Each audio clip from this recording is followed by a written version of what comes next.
নজরে ঈমান ভঙ্গের কারণগুলো জানাই দিচ্ছি। এটা খুব দরকারি কথা যে আমরা নামাজ ভঙ্গের কারণ জানি, ওযু ভঙ্গের কারণ জানি, রোজা ভঙ্গের কারণ জানি, কিন্তু ঈমান ভঙ্গের কারণ জানি না।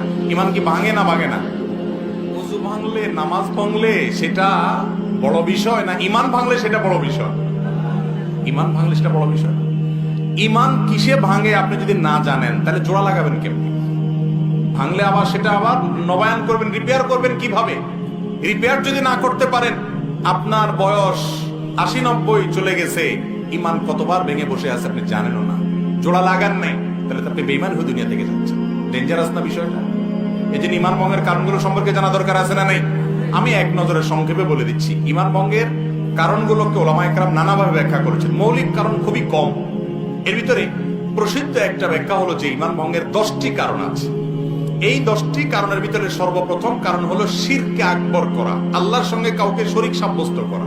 আল্লাহকে যেভাবে ইবাদত করছেন একই ইবাদত কোন পিসাবরে, কোন কবরকে করলেন।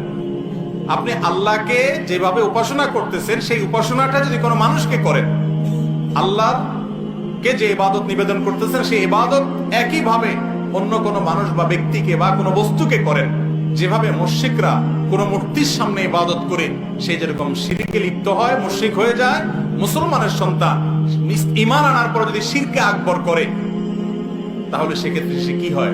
মুশরিক হয়।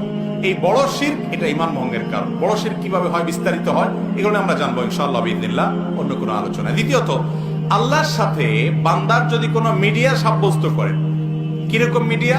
যে এর ছাড়া আল্লাহরে পাওয়া যাবে না। যেমন আমাদের অনেক ধর্মের ভাইরা মনে করেন যে আল্লাহকে পাইতে হইলে সরাসরি পাওয়া যাবে না, বিভিন্ন দেবতা ধরতে হবে, এই জন্য অনেক দেবতার পুজো করে তারপরে ঈশ্বর পর্যন্ত, আল্লাহ পর্যন্ত যেতে হবে। ইমানদার যদি মনে করে যে আল্লাহকে পাইতে হইলে আল্লাহর বিভিন্ন ভায়া আছে এগুলো ধরতে হবে, ওনাদেরকে ছাড়া আল্লাহকে পাওয়া যাবে না, এরকম যদি মনে হয় এবং আল্লাহর ইবাদতটা তাদের মাধ্যমে করে, তাহলে সেটাও ঈমান ভঙ্গের কারণ।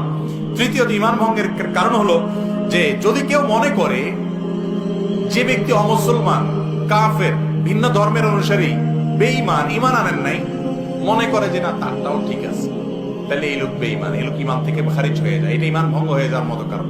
কারণ আপনি একটা লোক আল্লাহর প্রতি অবিশ্বাসী, আপনি বললেন না তারটাও ঠিক আছে। আমাদের অনেক মুসলমান ভাইরা আছে আজকাল, তাদের বিশ্বাসগুলো গোলালু মার্কা বিশ্বাস হয়ে গেছে। তাদের বিশ্বাসগুলো এখন আপনার শৈথিল্য প্রদর্শনকারীদের বিশ্বাস হয়ে গেছে। কিরকম? সেটা বলে যে সব ধর্মই ঠিক আছে। এরকম কিছু সুশীল আছে না, সুশীল, এই সুশীল টাইপের মুসলমান আছে কিছু, যে বেশি ভালো সাজে, বলে যে সব ধর্মই ঠিক আছে। সব ধর্মই তো ভালো কথা বলে। যেই ব্যক্তি আপনার মালিকের অস্তিত্বই স্বীকার করে না বা মালিকের একত্ববাদের স্বীকৃতিই দেয় না, সে কিভাবে ঠিক থাকে? তার অনেক ভালো কাজ থাকতে পারে, ভালো গোয়াকে আপনি ভালো বলেন, কিন্তু সে কখনো আল্লাহর কাছে গ্রহণযোগ্য ইমানদার হতে, সে ইমানদারই না, আল্লাহর কাছে গ্রহণযোগ্য বান্দা হতে পারে। এই জন্য যে বেঈমান তাকে বেঈমান মনে করতে হবে, যে ইমানদার তাকে ইমানদার মনে করতে হবে। তার সাথে আপনাকে মারামারি করতে কেউ বলে নেই, তারটা সে করুক, বাধাও দিতে বলে নেই, তারটা সে করুক, কিন্তু আপনার মনে রাখতে হবে এটা ইসলাম, এটা কুফর, এটা ঈমান, এটা বেঈমান, স্পষ্ট থাকতে হবে। আপনি যদি গোলালের মতো সব পাকায় ফেলান, এটা কিন্তু ঈমান ভঙ্গের কারণ হতে পারে। 4 নম্বর হলো, যদি কেউ মনে করে নবী করিম সাল্লাল্লাহু আলাইহি ওয়াসাল্লামের আদর্শের বাইরে অন্য কোনো আদর্শ আরো উত্তম আছে, বেটার আছে, এটা ঈমান ভঙ্গের কারণ হতে পারে। 5 নম্বর হলো, যদি কেউ নবী করিম সাল্লাল্লাহু আলাইহি ওয়াসাল্লাম যত বিধিবিধান নিয়ে আসছেন এর কোনোটাকে অস্বীকার করে, অপছন্দ করে, ঘৃণা করে, না এটা আমার ভালো লাগে না, ইসলামের সব ভালো লাগে, এই যে মেয়েদেরকে আল্লাহ তাআলা ছেলেদের অর্ধেক দিতে বলেছে এটা আমার ভালো লাগে না, আছে না কিছু সুশীল এরকম বলে। আরে ভাই, তোমার ভালো লাগাতে না লাগাতে কি আসছে? তুমি কি বুঝবে আল্লাহ কেন অর্ধেক দিয়েছেন? মেয়েরে আল্লাহ খরচের কোনো আইটেম দেয় নাই, আবার অর্ধেক দিয়েছেন কোত্থেকে?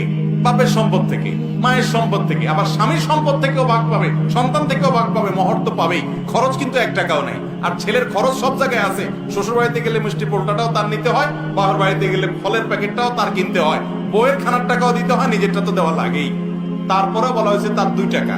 আর মেয়েরে বলছে তুমি কাউকে খাওয়াইতে হবে না, মিষ্টি কোনোটার বিল তোমার দিতে হবে না, তোমার নিজেরটাও তোমার খরচ করা লাগবে না, স্বামী দিবে, তুমি শুধু তাকায় থাকবা আর অর্ডার দিবা বসে বসে।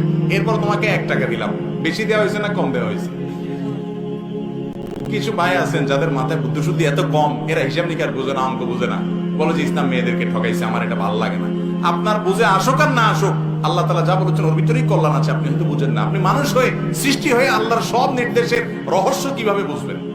তো এই জন্য যদি কেউ আল্লাহর কোন নির্দেশকে, রাসূল সাল্লাল্লাহু আলাইহি ওয়াসাল্লামের কোন বিধানকে অপছন্দ করে, ঘৃণা করে, এর ফলে ঈমান চলে যায়। আরেকটা হলো শরীয়তের কোন বিষয়ে যদি কেউ বিদ্রূপ করে, ঠাট্টা করে, তামাশা করে, আছে না অনেকে দুষ্টামি করে ব্যঙ্গ করে, দায় নিয়ে ব্যঙ্গ করে, জিনিসটা সুন্নত হতে পারে, কিন্তু সুন্নতে আপনি ঠাট্টা করলেন, রাসূল করেছে, বিদ্রূপ করলেন, তাহলে সাথে সাথে কি হয়ে যাবে? ঈমান হারা হয়ে যাবে। এটা ঈমান ভঙ্গের কারণ। ঈমান ভঙ্গের আরেকটা কারণ হলো ইসলামের শত্রুতা, তাদেরকে যারা প্রত্যক্ষ মদদ দেয়, সহযোগিতা করে ইসলামের শত্রুতা করার জন্য, এরা মুনাফিক, এর ফলে ঈমান ভঙ্গ হয়। ঈমান ভঙ্গের আরেকটা বড় কারণ হলো কেউ যদি মনে করে কিছু মানুষ আছে এরা ইসলামের গণ্ডির, ইসলামের বিধিবিধানের ঊর্ধ্বে উঠে গেছে, এদের নামাজ কালাম পড়া লাগে না। কিছু পিসাব দেখবেন তারা নামাজ কালাম পড়া না, বলে না বাবার এগুলো আর করা লাগে না, বাবা অনেক ঊর্ধ্বের জগতের মানুষ। আছে না এরকম কিছু বাবা? আরে ভাই, আপনার বাবা এত ঊর্ধ্বে উঠে গেছে যে তার নামাজ পড়া লাগে না। আমার নবীজি সাল্লাল্লাহু আলাইহি সাল্লাম তিনি মৃত্যুর আগ মুহূর্তে, বুখারীর হাদিস, যে দুইজন সাহাবীর কাঁধে দুই হাত দিয়া হেঁটে হেঁটে মসজিদে যে নামাজ পড়ার মতো ক্ষমতা ছিল না। যারা মদিনায় গেছেন জানেন, ওনার কবরটা ছিল ওনার বাসা, আর ওনার মিম্বরটা থেকে এখানে কতটুকু দূরত্ব, আমাদের প্যান্ডেল থেকে ওই প্যান্ডেলের মাথা এত দূর হবে না, এত কাছে। এইটুক যাওয়া, হেঁটে যাওয়ার শক্তি ছিল না। তখন দুই সাহাবীর কাঁধে দুই হাত ভর করে তিনি দাঁড়িয়ে তাদের শরীরের উপরে ভার ছেড়ে দিয়ে পাওটাকে মাটির সাথে হেসড়েতে হেসড়েতে টানতে টানতে নিয়ে মসজিদে নামাজ পড়ছেন মৃত্যুর আগ মুহূর্ত পর্যন্ত। আর আপনার বাবার নামাজ পড়া লাগে না। এ বাবা কি ভণ্ড বাবা না?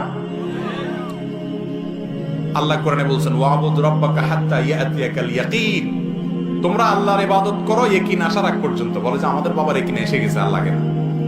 অথচ এখানে ইয়াকিন শব্দের অর্থ হলো মৃত্যু। সব ইয়াকিন মানে বাংলা ইয়াকিন না, বা বিশ্বাস না, দৃঢ়তা না। এখানে উদ্দেশ্য হলো ইয়াকিন মানে মৃত্যু। সমস্ত তাফসীর কিতাবগুলো দেখছি এবং এটার ব্যাখ্যা। যাই হোক, তো যদি কোনো ব্যক্তি মনে করে যে তার ইবাদতবন্দি করা লাগে না, সে আফার লেভেল উঠে গেছে, এটাও ঈমান ভঙ্গের কি হতে পারে? কারণ হতে পারে। ঈমান ভঙ্গের আরেকটা কারণ হলো জাদু। জাদুকে যদি কেউ হালাল মনে করে, জাদুতে লিপ্ত হয়, জাদু বলতে ব্ল্যাক ম্যাজিক যেটাকে বলা হয়, কুফরি কালাম, এর মাধ্যমে মানুষের ক্ষতি করা হয়, আছে না নাই অনেকগুলো, এটাও ঈমান ভঙ্গের কারণ। এবং ঈমান ভঙ্গের আরেকটা কারণ হলো দ্বীনের ব্যাপারে একেবারে আপনার বেখেয়াল, একেবারে বেখবর। কিরকম বেখবর? ধরেন আপনার কখনো সে নামাজ পড়ে না, কখনো দিনের কোনো বিষয় নেই, নাম কাজতে শুধু মুসলমান, আর ইসলামের কোনো কিচ্ছুতে তার মধ্যে নেই, তাহলে এই ব্যক্তিকে মুসলমান বলার কারণ থাকতে পারে না, কারণ ইসলামের কোনো কিছুই তার মধ্যে দেখা যায় না। আল্লাহ তাআলা আমাদেরকে ঈমান ভঙ্গের কারণগুলো থেকে হেফাজত থাকার তৌফিক দান করুন।